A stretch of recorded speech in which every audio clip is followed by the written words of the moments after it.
আমরা গোয়েন্দা তথ্যের ভিত্তিতে জানতে পারি বিদ্যামী স্কুলের অপোজিটে ক্যাপিটাল কলেজে মনোহর হোসেন খান মিনান নামে একজন ভদ্রলোক আছেন এই কলেজে, যিনি হচ্ছেন আওয়ামী লীগের সাথে সক্রিয় সদস্য ছিলেন এবং আগে অতীতে উনি স্বেচ্ছাসেবক লীগের সদস্য ছিলেন।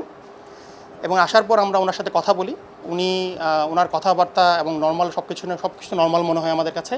পরবর্তীতে আমাদের গোয়েন্দা তথ্যগুলো এবং ওনার যে সামাজিক যোগাযোগ মাধ্যমগুলো আছে, হোয়াটসঅ্যাপ, টেলিগ্রাম এবং অন্যান্য অ্যাপসগুলো আছে, বিভিন্ন নাম না জানা অনেকগুলো অ্যাপস আছে, এই জিনিসগুলো আমরা একটু ঘাটাঘাটি করে দেখতে পারি আমাদের যে গোয়েন্দা তথ্য ছিল এবং ওনার সাথে ওনার ওতপ্রোতভাবে উনি জড়িত ছিলেন। এবং আমরা যেটা ধারণা করছিলাম উনি ময়মনসিংহ সদরের এবং ময়মনসিংহ জেলার আওয়ামী লীগকে পুনর্গঠিত করার কাজ করছেন, উনি চেষ্টা করছিলেন।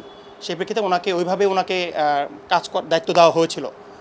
আমরা ওনাদের ওনাদের মোবাইল ডিভাইসটাকে এবং ওনার জব্দর যা পাওয়া গিয়েছে সেটা আমরা পুলিশের কাছে হস্তান্তর করেছি। পুলিশ বাকি কাজগুলো করবে, আইনের কী ব্যবস্থা নেওয়া যায় সে অনুযায়ী পুলিশ বাকি কাজগুলো করবে।